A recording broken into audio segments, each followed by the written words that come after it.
You know, how do you want me to introduce you? Would it be Marva?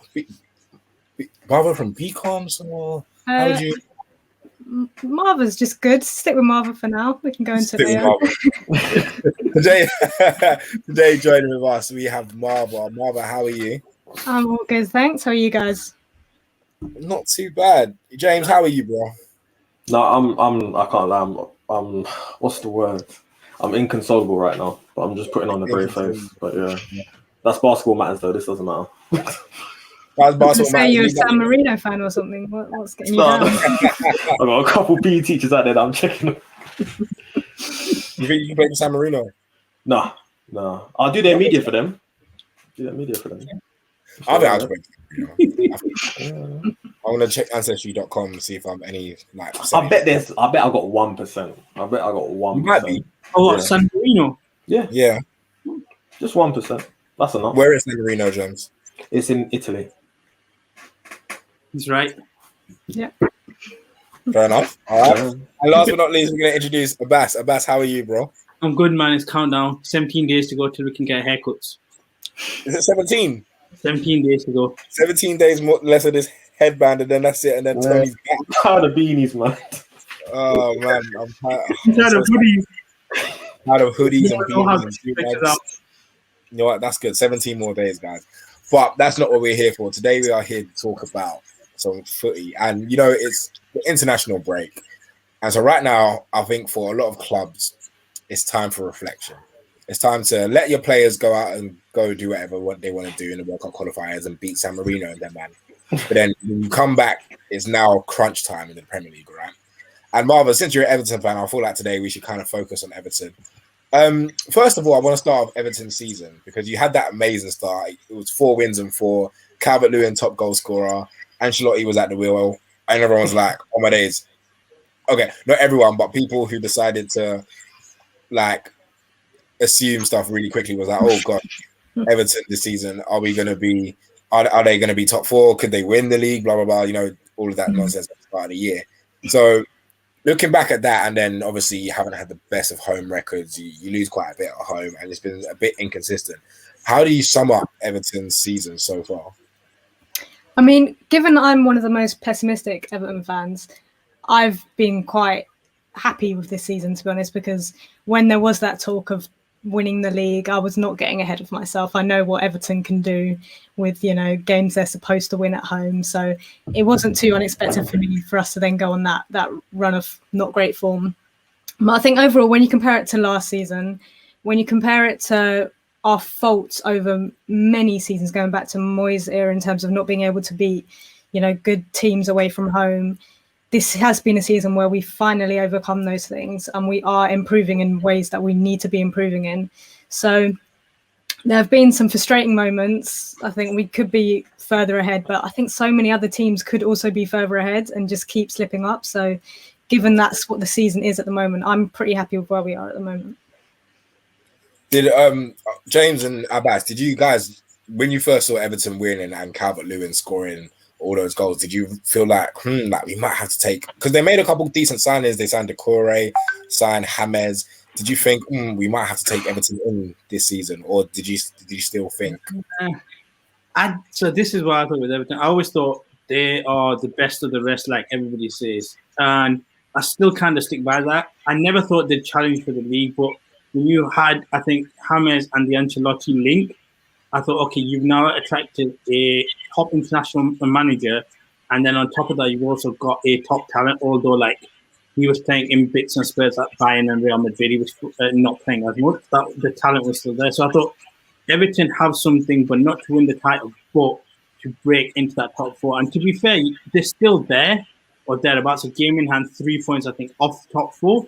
It's just for me, now that the top 4 looks a bit more solid, with at least 3 out of the 4 teams, with Man United, Chelsea and City, it's now you've got to push to beat Leicester. And I think it might be a step too far, but I do think that as a ceiling point, I think Everton now have something where you can actually push. And that what Marva said, I think beating Liverpool at Anfield was like huge. That's always been like one of them games. Whenever I watch Everton Liverpool, no matter the score, it's 0-0 towards the back end of the game. I still believe Liverpool could go grab something. I think that's probably the best thing that's happened this season is that Everton have come over their demons and being able to beat the better teams. But again, the inconsistency of dropping the points to lower teams is the thing that's hurt them a lot. I liked watching Everton at the start of the season. I think it's always fun when you kind of have a team that you didn't expect, because I didn't really expect Everton to come out of the blocks the way that they did.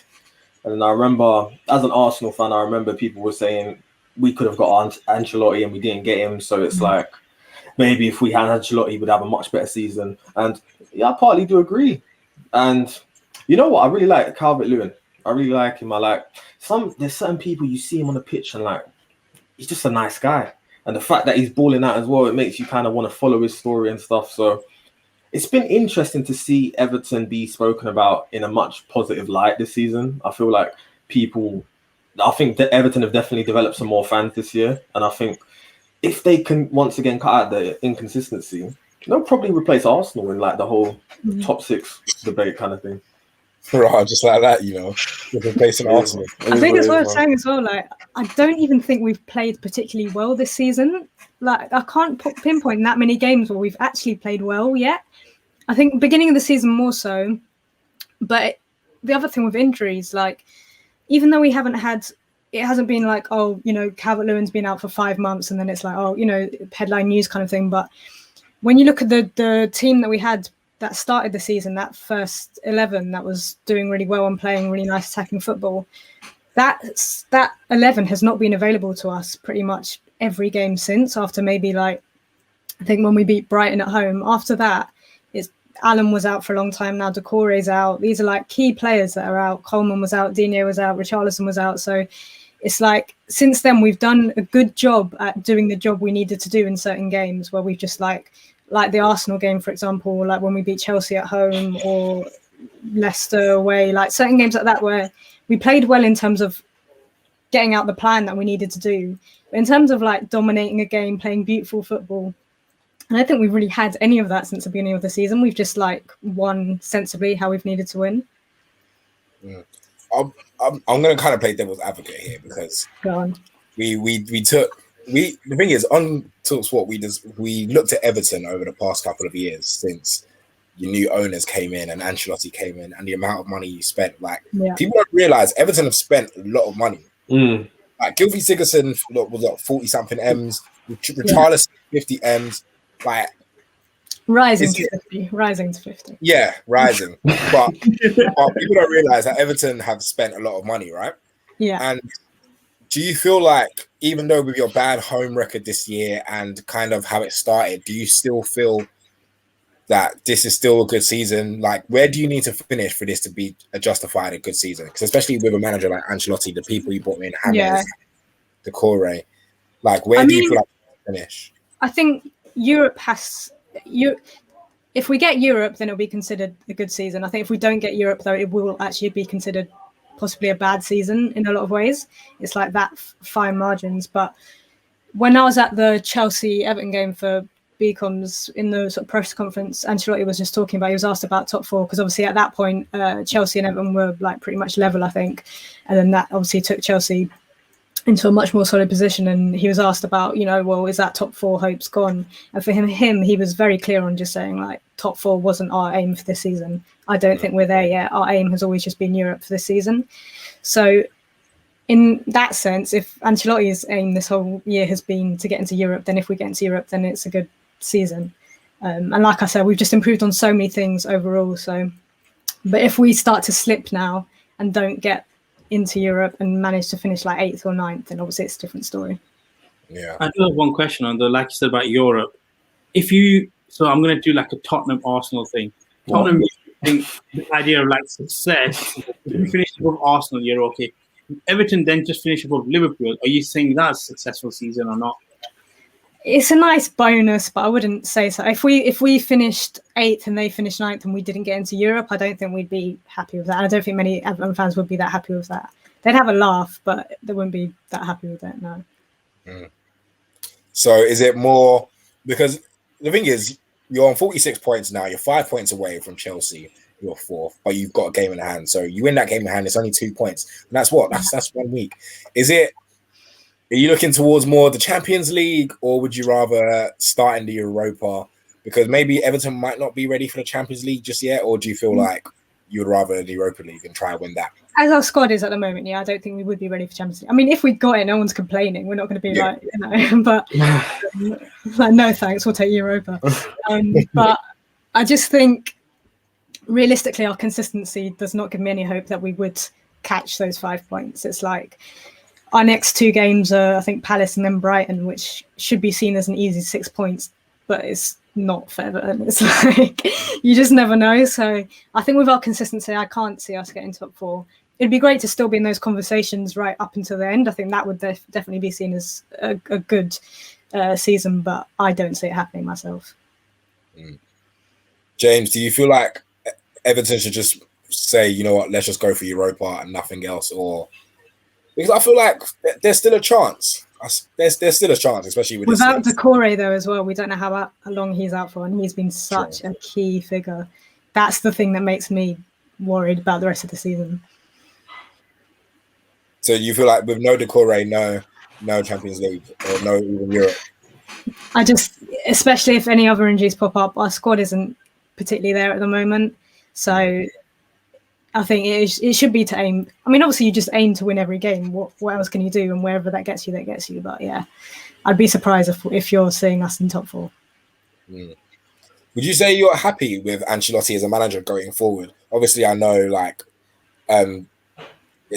you've had a couple of rough managers with your Marco Silvas and stuff like that. But do you see a plan with Ancelotti? What do you see? Do you feel like there's a plan with Everton, especially with the new stadium coming? Do you feel like Everton's in the right direction? Definitely. This is like the first time, I think. And this is why I think there's been a lot of people have cut a lot of slack for some of the performances, because it is the first time we've actually seen some progression on that front in the wider picture. Even just like you're saying about how much money we spent before, like some of those signings from Koeman and Steve Walsh when he was our director of football were just awful. Like there was that season where that transfer window where we signed like 3 number 10s when we already had like Barkley at the club. It was just a shambles. Whereas like every single signing this summer have been our best players essentially. Alan, Decore, Godfrey, who, you know, no one really expected him to be like a brilliant signing. He's been one of our best players this whole season. And then obviously Hammer. So it's like we're signing the players we need to. They're working well for Ancelotti. Nearly every player has stepped up this season. I can't think of any player probably who's been... Obviously, Richarlison had a bit of a slump, but he's still been great in some games, scored important goals. So many players have stepped up. Pickford, Sigurdsson, like all of these players who were struggling before. So it's positive, definitely. I was saying, Abbas, as a Chelsea fan, like, let's say if you have Everton, do you still see that as a winnable game? Or do you like... I'm open to this. I always see Everton, Newcastle, because we always struggle for some reason, but Everton always seems to be that bogey game. I don't like Everton. And it's funny because people say to me that why, and I just think on their day, because like I've always said, the best of the rest is always Everton outside the top 6. But like James says, I think they can push into that top 6. But yeah, when you play them, I always think there's always that chance, because at the end of the day, we as Chelsea are meant to be the team that's meant to push forward. That means we can sometimes leave gaps, and I just think Everton do have that bit of pace as well that can get behind us. I've always been a fan of Richarlison, so if he's there, I'm always worried that he can get arrows and stuff. Sigurdsson from set pieces as another one that I just think if you got a set piece, he's going to be somebody that can get arrows as well. But yeah, if whenever we play Everton, I'm not the biggest fan of playing against Everton, because I do think they can always make us lose some points. So yeah, it's a bogey game for me all the time. No, that's fair. I kind of agree. I don't want to say I'm not convinced about Everton just yet, because I was very skeptical at the start of the season. But I did say all the signings you've made are in the right direction. And then, like, I worked on a show at TalkSport where we properly had an in-depth look of the life of Steve Walsh and what you guys like. I had to put it this way: I had to go research all your signings since 16-17, and you spent over 400. Like 400 million. And I was thinking, gosh, like, yeah, bro, there's some signings like what's his name? Jean-Pierre Gambin or something like that. Yeah. Gambin's just an unlucky one. He just he's an unlucky one. Injuries and then got some like it was like some problem with his surgery, and then he's basically been out for like 2 years. It's just ridiculous. Yeah. He's an unlucky one. But just signings like that as well, and like, listen, Sigurdsson's a half decent player. We saw him at Swansea, and we know he's half decent. But the money you paid for Sigurdsson, what did for Iwobi? 40 million for Iwobi. That was a lot. Again, rising to 40 million. Rising. Some of the clauses in there, I'm sure, were things about like how many. He's probably got that Martial Ballon d'Or clause. You know, I don't think he matched any of those clauses to get him up to 40 million yet. So I'd say we're still about 28 million for him. Yeah, exactly. But still, like, go. Do you not feel like with you spending that amount of money, and I feel like it's good that Everton are spending that amount of money, but do you feel like now it's time, especially this season, it's crunch time to say you need to start seeing progress with this money? You need to start getting into Europe. You need to start getting. Yeah, definitely. But I think that's also been one of our big progressions, is that we've, under Ancelotti, not only have we made good signings, but we've actually had to get rid of so much dead weight over the last like year or so.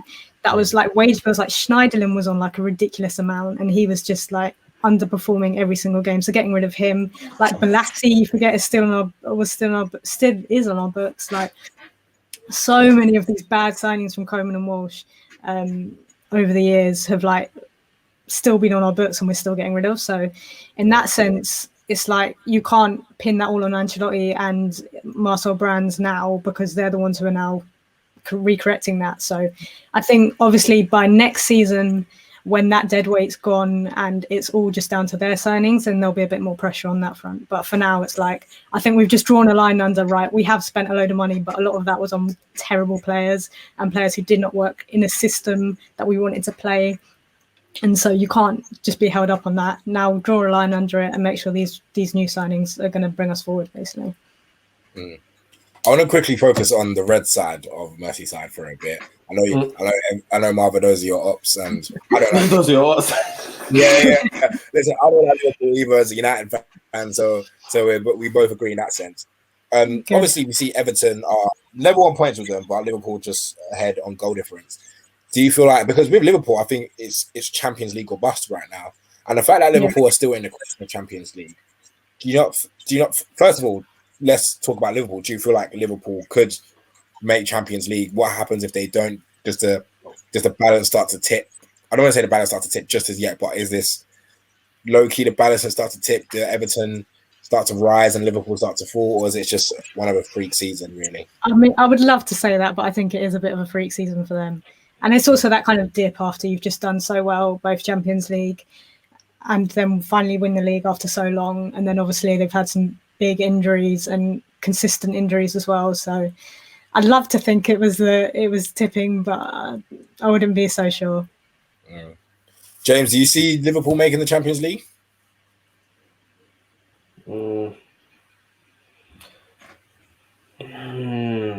The thing is, it's the injuries thing. The injuries they've had some awful injuries. I don't know what snail they stepped on that's given them bad luck, but it's awful. I guess Fabinho's back and he was really important to their side. I think if they can hold on, at the end of the day, they have an amazing attack. So they really need more from Salah and Mane and Firmino.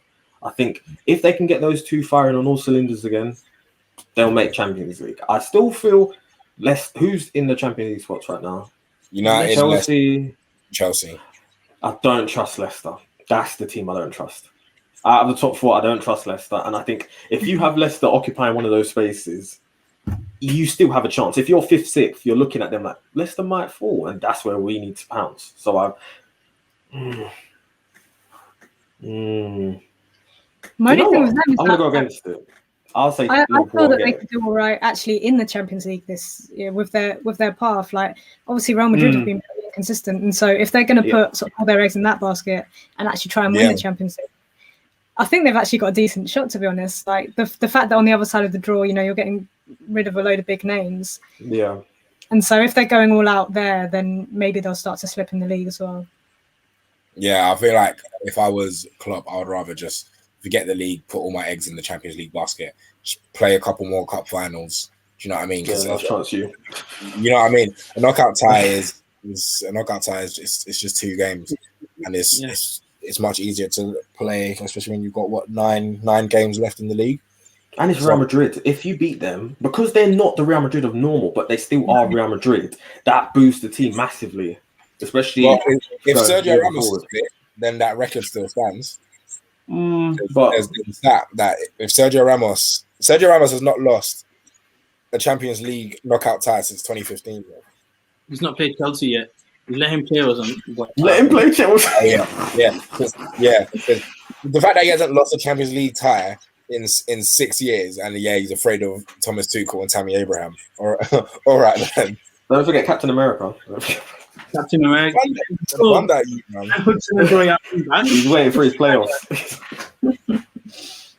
But it's interesting that you guys say about like Liverpool and stuff. I can't see them breaking into top 4. I think this is going to be the year if Klopp is smart, where, like you guys said, put the focus into the Champions League, and then if you can't, don't play to get into the Europa League. I think that would be the biggest hindrance to Liverpool going forward. If you then try to push in, like, if you understand that your path is towards the Champions League, if you get knocked out of the Champions League, you do.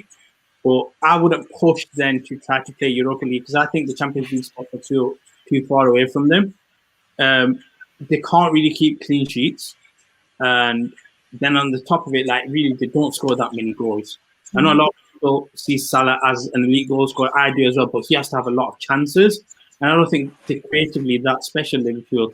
So, yeah, I'm with you guys in focus on the Champions League. But if that goes away, I think if you even take a step back and not play European football, that will help you next season so much more. And you guys know how I feel about Liverpool anyway. Like, I said it from the start. I said that Liverpool won't make the Champions League, and everyone laughed at me. Now we're sitting here having a conversation. They must be just like burnt out as well, to be fair. Like they've played at such a high level for the last few years, and they haven't particularly added to their squad, like not in the same way even Chelsea have. So it's kind of, somewhat understandable and enjoyable for us. Well, this is the thing. If you look at, because I don't think Liverpool are going to make top 4, in all honesty. But then if you look at Everton's next games, I know you said you have Crystal Palace, Brighton, then you've got Tottenham, Arsenal, and Villa. I think those are the games where you're thinking that might define your season. Like, how has your record been against the likes of Tottenham and Arsenal this season? Would you be going into those games? It's improved this season. Like, to get that win, the first game of the season, to get that win against Spurs. Like, people focus on our record against like Liverpool away, but even games like Spurs away, we hadn't won in years and years. So like, even just winning that kind of game and overcoming that sort of mentality has been a big improvement. We haven't won at Arsenal for a very long time as well. I think that goes back to the 90s maybe as well. So that'll be an interesting one. I was actually at the last 2 games against Arsenal away when we had fans, and it does seem to be we're edging closer. There was like the 2-0 2 years ago where it was 2-0, but it was quite close, and their second goal was so clearly offside. I remember, like, I could tell. I had the worst seats, and even I could tell that was offside. And then the one last year was that 3-2, which was like just a bit of we had so many chances towards the end to equalise. Gosh, I remember that game. Yeah. Yeah, so like Calvert-Lewin scored an overhead kick in the first minute or something. Yeah. Madness, but and he was dancing, and he was dancing. And then, it's. I feel like we're getting closer on that front, and then obviously our away form this season has been very good too. And against better teams, we've been better as well, just because of the way we play. We play very defensively and just do what we can on the transition. So I think there'd be some fans who would say they're more confident about those games than they are about the Palace and Brighton ones, just because of how our season's gone. But I as much as I like to laugh at Arsenal this season, because I've grown up in North London and have a lot of Arsenal fans who have been very happy over the years where I've been miserable, but I still don't completely underestimate them in terms of what they can do on their day still. I would still be a bit worried about that. And Spurs as well, because we've beat them twice now, both in the league and the cup. So I don't think they're going to come at us lightly. They're not going to want to lose, 3 games to us in a season. So yeah, it could be a tough one. I was going to say the defense for Everton. You said that you set up defense and stuff, but you have conceded 37 goals. Is that always a worry for you guys? Because I know Man United, and Everton, it was 3-3 a game like that. Do you ever get worried about games like that where you concede a bit too much and you think if you could just tighten that up and you can overscore? Because that's how I always feel about Chelsea. If we tighten everything up defensively, we're good enough to score a goal. And I kind of feel Everton are like that, just as I guess with talent, just a little bit down below, step below us in terms of talent. Yeah, no, definitely. I think a lot of where our goals have come from, though, in terms of conceding them, have been in games where we haven't set up defensively and where we've tried to go for it. Because, like you're saying, our talent isn't there yet. So that's why we have done better against better teams. Because whenever we've actually tried to control the game, we haven't done it, and we just concede. And then we're just so much more open. And like the Burnley game the other day, it was just like, the first 10 minutes, you know what, we're playing all right. We're finally the ones with the possession. And then it was like, they get one chance and they just could just walk through our midfield because it was non-existent, and then just like be completely open to just two defenders take a shot, and then that was 2-0. It was exactly the same. So that's where a lot of our goals have come from in terms of conceding.